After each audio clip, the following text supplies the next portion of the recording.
Hi, I'm Chris. I'm here with Megan and Mimi, and we're here for our next in a series of getting to know people behind changes. And so, as normal, going to hand over to Megan.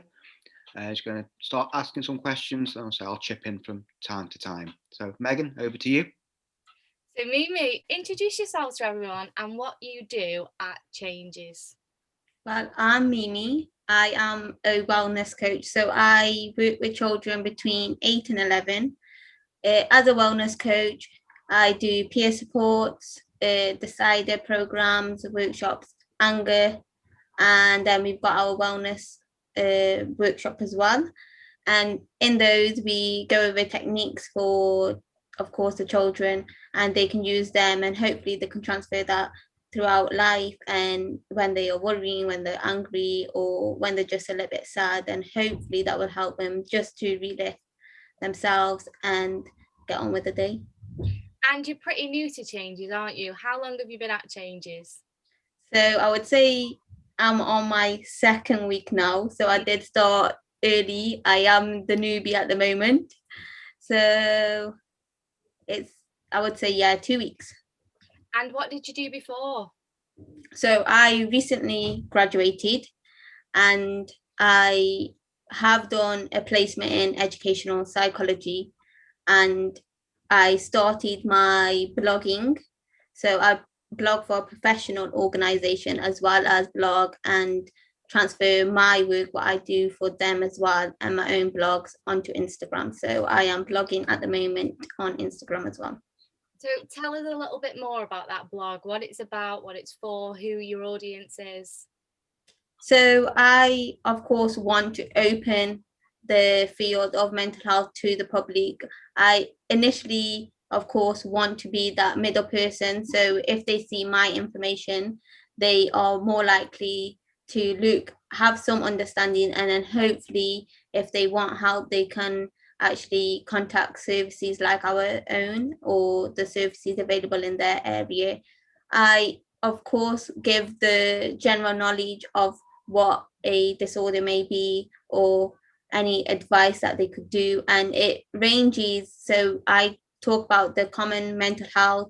I talk about things you could do if you are in a relationship, how to, for the adults, how to spice it up, how to make it interesting, and then for the youngsters, how to maintain it, how to develop it. And then mostly I provide information so they have an idea of what may occur, and then I have information on solutions or things they could do to help him before they actually decide to go to services as well.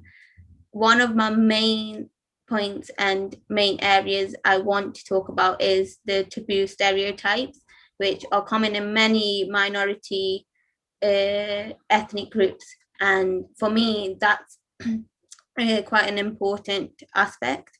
And with that, hopefully, we can take those stereotypes, and within those groups, they're more open to talk about mental health, and they're more open to just acknowledge that there are mental health problems and they will come and go in life, but it's okay to have them, and it's okay to actually say, I might need help, and they're more likely to say, okay, I want to receive help as well. That is amazing. And has there been any kind of successes that you've had so far? Maybe someone from a minority ethnic group that has reached out to you and maybe not spoken about mental health before and then gotten the help?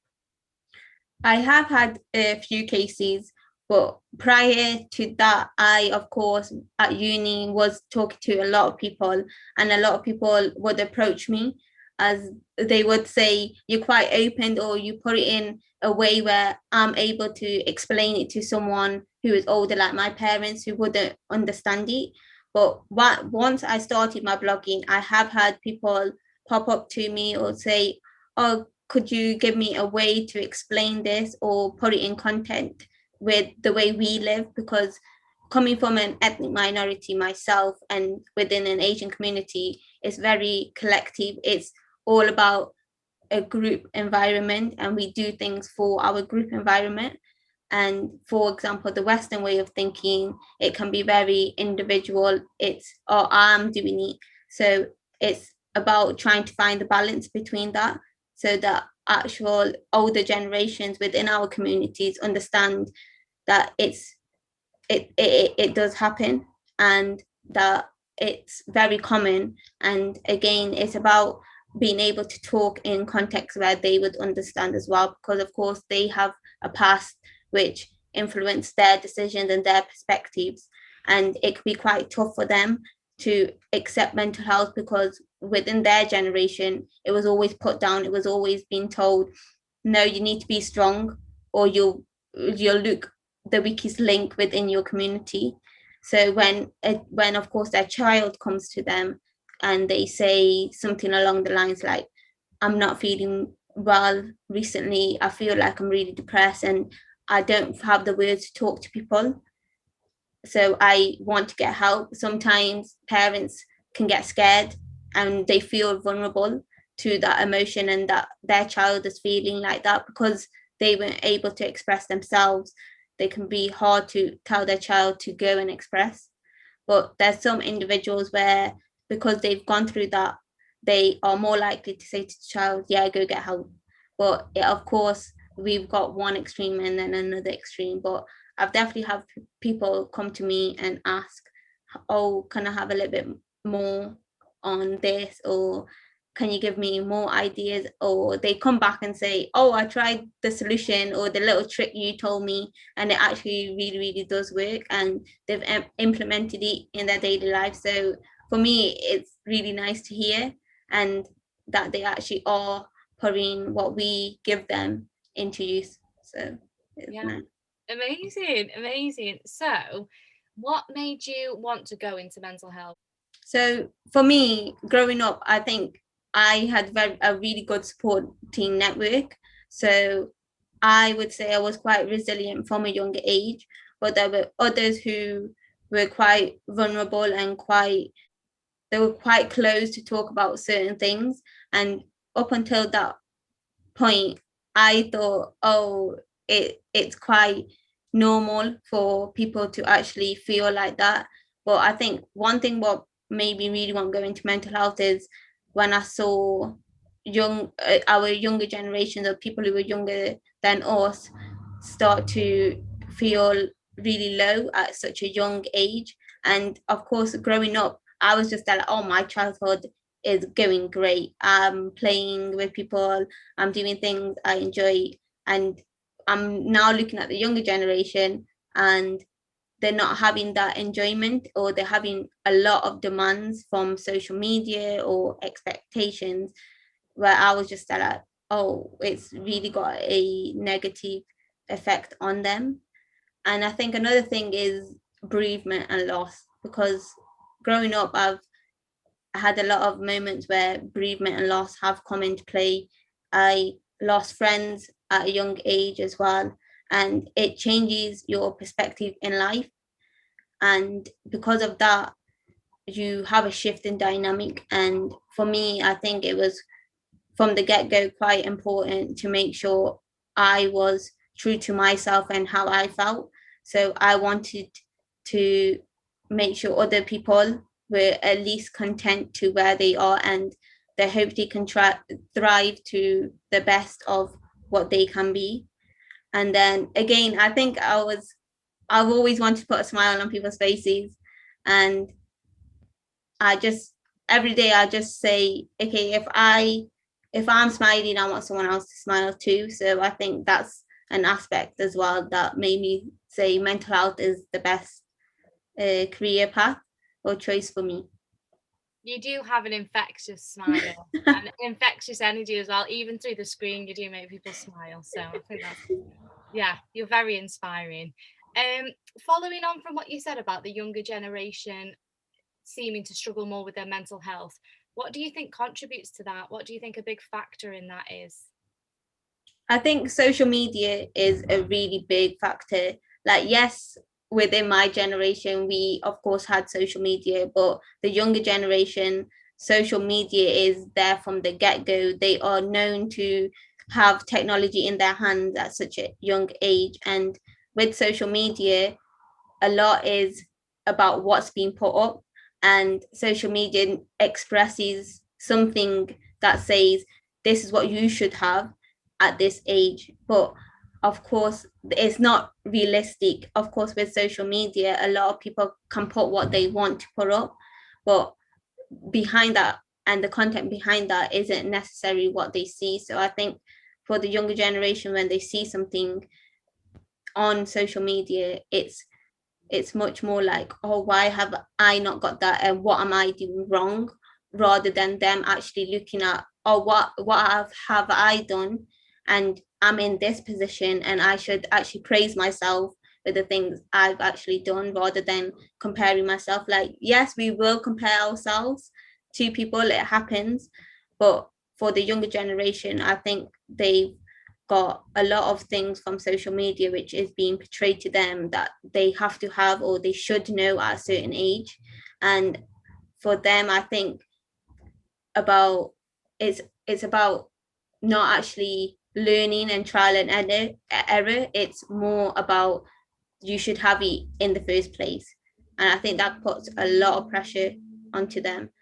And another factor I would say is the demand on educational hours. Like, yes, of course we need education, but there's such a big demand on it that they need to be in a certain position, or they need to do so many hours, that they forget about the enjoyment of life, because they're always thinking about, I need to achieve those high grades, I need to achieve that one grade to get me into a certain position. And then of course, for the younger ones, I think play is really important for them, and be coming from a background where I've done a lot of sports or a lot of things I enjoy, and it is through aspects of play. I think it's such a important part for a childhood, and because the demands that they've already got put in play at such a young age, it's not something they can fulfill to the maximum. 100% agree. I think the amount of comparison that can happen when they're really young, you are comparing yourself to like the top 10% of people showing their highlight reel on Instagram and stuff. It is, yeah, I think it's really dangerous. So some more kind of frivolous questions now. On the back of that, I'm going to completely twist it. What is your favorite social media and why? I would say Instagram. Mm-hmm. I think it's just one of those where I can just scroll through, I see some things, and Instagram like gets content from other social medias, and it's just all in one. So I don't need to go into another app to see what's going on or anything like that. So I think Instagram would just be something I would say is my best one. And it's kind of like documenting your life as well, give or take what you put up. But it's a nice aspect to just have a photo or a video, and then it's kind of like a camera log for you, which has most of your memories in. Yeah, I like Instagram too. Have you got anything that you're passionate about other than mental health? I do a lot of sports. I am passionate about my sports. I'm passionate about doing the sports. I don't necessarily watch sports, but I like to just get out, do things related to sports. Whilst I was at uni, my final year, I think basketball was definitely something what got through to myself and to others who I actually got them to play with me as well. And I think traveling is a big thing for me. I want to travel. I did, of course, travel before the lockdown happened, and just traveling allows me to learn about other cultures, other religions alongside mine, and then you just see the world, and you forget that you're in a big world, and sometimes you could be just stuck in the area you're in, and then once you get out, you're thinking, wow, there's so much more to this. Where is your favorite place that you have visited so far? I would say Budapest, actually. Oh, yeah, I really liked that trip, and it was just so carefree, and there was it kind of just put me in a place where I was just like, yeah, I'm quite happy. And I'm so glad I came into this holiday, even though it may have been for a week. It felt really, really good. I've never been Budapest. Have you, Chris? No, Prague's the closest I ever got to that sort of area. Well, Prague's supposed to be stunning as well, isn't it? Mm. Okay, so if you could do anything in the next 6 months, no constraints, no money barriers, no quarantine, nothing like that, what would you do for the next 6 months? I'll definitely go and travel to a different country. And if I had free time, no constraints, nothing like that, I think I would start to actually learn to roller skate. It's definitely on my list, and I just need to find time to do it. So roller skating, I think, would be my first thing. I would definitely jump onto it straight away. That is so random, so random. I love it. I love roller skating. It is mint. Yeah. I've got my own little roller skate. Yeah, that's a great one. You should roller skate. Do you have any kind of inspirations, mentors, people that you look up to and think, wow, and follow them? I think a lot of my mentors or inspirations or people I've met or people I'm around. I think my parents are definitely, or just in general, my family members, especially my parents and my grandma. I think they definitely inspired me and definitely mentored me throughout life. And it's quite funny because we sometimes when we were young we were always like, oh, they're quite stubborn, you know, they are funny though, they do let us do certain things, etc. But then as we grew up we realized we've got those traits as well. So it's, I would say family is definitely people who inspire me. What's your favourite thing you've ever watched then? Film, documentary, series, whatever, something really good you've watched? Oh, so I watched this movie when I was young and it's called The Lovely Bones. And for some odd reason that just stuck with me. I literally can remember what happened, and it was just a movie where I was just like, wow, there's people out there. It was about a murder. So I was just like, it's quite interesting. That I was interested in that, but I think that's just because even when I watch documentaries, a lot, especially through lockdown, was about murders, about big events, what's happened, or anything psychological. So I think that's just because I'm quite interested, and just I always like to sit there and observe people. Yeah. So I'm observing what's happening, and I've got my point, and I'm just like, yeah, I either agree with what the person is saying, the presenter, or I'm just like, no, you got the wrong stick of this. The person is tricking you. Yeah, so you're trying to get the answer before they do. Yes, and I think I would love to be part of a documentary, or if someone asked for my opinion on something, I think I would definitely love to be there and be like, yeah, this is what I think, this is what they're doing. So I think it's definitely something I'm quite interested in.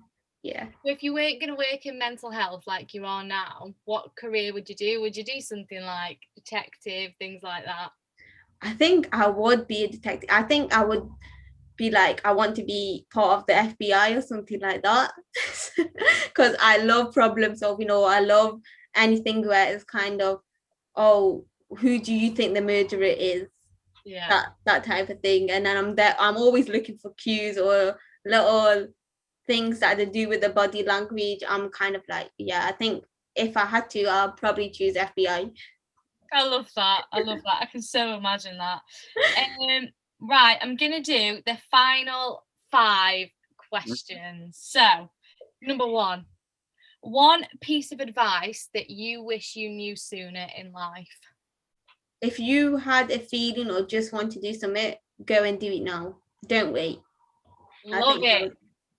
Love it. Okay, number 2, one thing that you couldn't live without. Probably, can I say family? Yeah. Yeah, I think that's the one. Yeah, family or people in general. Yeah.